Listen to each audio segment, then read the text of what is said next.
ओम नमः शिवाय मित्रों, आज के वीडियो में मैं आपको बताऊंगा कि शिव चालीसा की सिद्धि कैसे करें, क्या नियम रहेंगे, विधि क्या होगी, शिव चालीसा की सिद्धि करने से आपको क्या क्या लाभ होगा, शिव चालीसा की सिद्धि का प्रयोग कैसे करें और शिव चालीसा की सिद्धि में क्या क्या परेशानियां होती हैं, इस विषय में बात होगी। सभी चालीसा की सिद्धि 1008 पाठ करने पर होती है।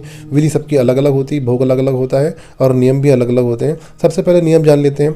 ये साधना पूर्ण रूप से सात्विक है और डरने की बिल्कुल भी आवश्यकता नहीं है। यदि पाठ करने के दौरान कोई गलती भी हो जाए तो कोई हानि नहीं होगी। सभी 18 वर्ष से अधिक महिला, पुरुष, बालक, बालिका इस पाठ को पढ़कर सिद्ध कर सकते हैं। आपको अंडा, मीट, शराब, धूम्रपान का परहेज करना है, यानी कि आपको ये सब नहीं सेवन करना है। ब्रह्मचार्य पालन करने की आवश्यकता नहीं है। मन को स्थिर करके आपको पाठ करना है। अपने परिवार को छोड़कर किसी अन्य के यहाँ का सूतक पातक भोजन आपको नहीं करना है। यदि आपका विवाह नहीं हुआ है तो आपको साधना के दौरान ब्रह्मचर्य का पालन करना होगा। और शिव चालीसा की सिद्धि में आपको कुल 2500 पाठ करने होंगे। सिद्धि भी तभी प्राप्त होगी जब बाबा प्रसन्न होंगे। मैं आपको 2500 पाठ करने के लिए इसलिए कह रहा हूँ ताकि पाठ के दौरान यदि आपके शरीर में कोई नकारात्मक शक्ति का वास है तो वह आपका शरीर छोड़ कर चली जाए, अन्यथा आपको सिद्धि की अनुभूति नहीं होगी। आपको साधना के दौरान अनुभव नहीं होंगे। पाठ सिद्ध होने पर आपको एक रोज पाठ करना होगा जिससे पाठ की ऊर्जा बनी रहे। शिव चालीसा सिद्धि करने पे आपको बाबा भोलेनाथ का अंश प्राप्त होगा। जब पाठ सिद्ध हो जाएगा तो आपको बाबा भोलेनाथ का जो शिव चालीसा है उसके आपको 5 पाठ कर पढ़ना है और जिस पे फूंक मारेंगे तो उस पीड़ित व्यक्ति को आराम मिल जाएगा, चाहे उसे कोई रोग हो या किसी नकारात्मक शक्ति ने उसको पकड़ रखा हो। आप अपनी सिद्धि के प्रयोग स्वयं के लिए भी कर सकते हैं। आपको 5 पाठ करना है और जल में फूंक मारना है, आप उसे पी लेना है। मिश्री, बतासा, लौंग के जोड़े और सभी चीज़ों को अभिमंत्रित कर सकते हैं। ये तो शिव चालीसा के सिद्धि का प्रयोग का ऐसे प्रयोग करना है आपको। यदि आपका कोई महत्वपूर्ण काम हो और आप चाहते हो कि वह काम हो जाए तो भी 11 पाठ करके जल में 3 बार फूंक मारें, उससे जल को पी लीजिए, बाबा भोलेनाथ का ध्यान करिए, निश्चित रूप से आपका काम बन जाएगा। अब जानते हैं कि कैसे आपको पता चलेगा कि आपके शरीर में नकारात्मक शक्ति का वास है। साधना के दौरान होने वाली परेशानी से आप जान सकते हैं कि आप पर नकारात्मक शक्ति हावी है, क्योंकि जब आप समान पूजा पाठ करते हैं, जो आपके शरीर में या आपके घर में नकारात्मक शक्ति घूम रही है या कई दिनों से, कई सालों से आप घर पे रह रही है, तो उसे परेशानी होना शुरू हो जाती है। जब आप साधना करते हैं तो उसे तकलीफ़ होती है और उसे पता रहता है कि यदि आपने सारे पाठ कर लिए तो उसको वहाँ से जाना पड़ेगा और उसको आपका घर छोड़ना पड़ेगा, आपका शरीर छोड़ना पड़ेगा। तो मित्रों, जान लेते हैं कि साधना के दौरान एक नकारात्मक शक्ति क्या क्या आपके साधना में बाधा उत्पन्न करती है। वह साधक को बीमार कर देगी और शरीर में इतना ज़्यादा तकलीफ पैदा कर देगी कि आप जो है साधना करने का मन नहीं करेगा, आप साधना कर ही नहीं पाएंगे और आप बिस्तर पे पड़े पड़े सोते रहेंगे और सारी दुनिया का आलस आपको ही घेर लेगा। अगली परेशानी हो सकती है कि आपके शरीर में चोट लगेगी या आपके परिवार में किसी की दुर्घटना हो सकता है और वो नकारात्मक शक्ति ये प्रयास करेगी और आपको साधना को खंडित करने का प्रयत्न करेगी। साधना के दौरान शरीर के जो है कई हिस्सों में दर्द होगा और उस हिस्सा पे सबसे ज़्यादा पीड़ा होगी जहाँ पे नकारात्मक शक्ति बैठी हुई है।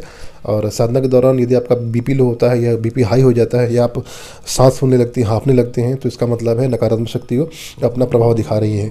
और अगली परेशानी है, साधना के दौरान आपके घर में भयंकर लड़ाई झगड़े होंगे और ज़्यादातर लड़ाई झगड़े शाम के समय होंगे और अमावस्या पे तो खासकर होंगे, क्योंकि सूर्यास्त के बाद जो नकारात्मक शक्ति होती है वो अपने चरम पे हो जाती है। अगले परेशानी की बात करें कि दिन भर आप ठीक रहते हैं और शाम ढलते ही आपकी तबीयत खराब हो जाती है।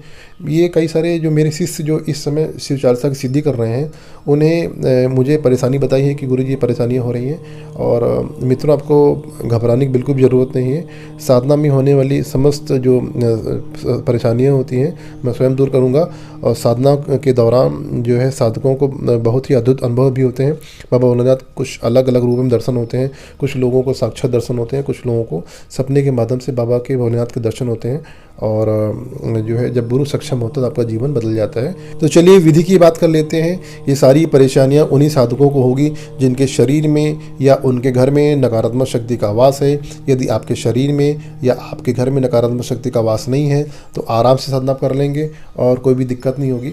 साधना आप मेरे निर्देशन भी कर सकते हैं या स्वयं अपनी इच्छा से भी कर सकते हैं। ये बहुत ही सरल, सुरक्षित और बाबा भोलेनाथ की सात्विक साधना है। यदि आप स्वयं से साधना करना चाहते हैं तो आपको बाबा भोलेनाथ को गुरु धारण करना होगा। बाबा भोलेनाथ को गुरु धारण करने के लिए आपको शिव मंदिर में जाना होगा।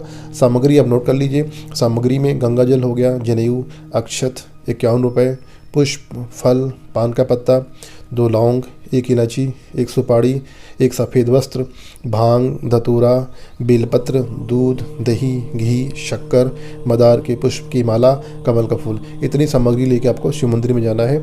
और वहाँ पर आपको विधिवत बाबा भोलेनाथ का सब चीज़ें अर्पित करनी है और हाथ में गंगा जल, थोड़े से अक्षत 51 रुपये लेकर संकल्प लेना है। अपना नाम, पिता का नाम, गोत्र, निवास स्थान ले। हे बाबा भोलेनाथ, मैं आज से आपको अपना गुरु धारण करता हूँ। मैं शिव चालीसा की सिद्धि करना चाहता हूँ, कृपया मुझे अनुमति प्रदान करें। ओम नमः शिवाय आपका गुरु मंत्र रहेगा।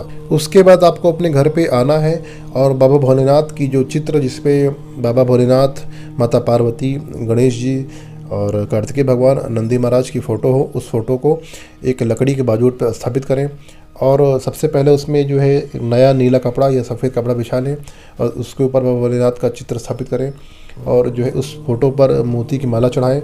उसके बाद तिल का तेल का दीपक जलाएं, 2 बत्ती लगाएं, पुष्प चढ़ाएं, बाबा भोलेनाथ को अष्टगंध का टीका लगाएं, अपने मस्तक पर टीका लगाएं, गणेश भगवान का चालीसा पढ़ें, उनकी आरती करें और उनसे प्रार्थना करें कि साधना के दौरान कोई विघ्न ना आए, साधना निर्विघ्न संपन्न हो जाए। अपने गुरु का ध्यान करिए, गुरु मंत्र की 11 माला करिए। उसके बाद 11 से लेके 21 पाठ आपको शिव चालीसा के पढ़ने हैं और अंत में बाबा भोलेनाथ की कपूर से आरती करिए और गलती के लिए क्षमा मांगें, अपने आसन को प्रणाम करें, अपने अपना स्थान छोड़ दीजिए। तो इस तरह से मित्रों आपको शिव चालीसा की सिद्धि करनी है। इस तरह से करेंगे तो आपको सुबह भी 11 से लेकर 21 पाठ कर सकते हैं, शाम को भी कर सकते हैं, कोई परेशानी नहीं है। तो इस तरह करेंगे तो आपको 2 महीने में आपका जो है 2500 पाठ आपके संपन्न हो जाएंगे और इस तरह से आपको बाबा भोलेनाथ की सिद्धि मिल जाएगी और अपनी सिद्धि प्रयोग कर सकते हैं। आशा करता हूँ वीडियो में दी गई जानकारी आपको पसंद आई होगी। इसको वीडियो को लाइक कर दीजिए, शेयर कर दीजिए। यदि कोई मेरे निर्देशन में साधना करना चाहता है तो कर सकता है और मिलते हैं अगले वीडियो में। ओम नमः शिवाय। जय श्री महाकाल।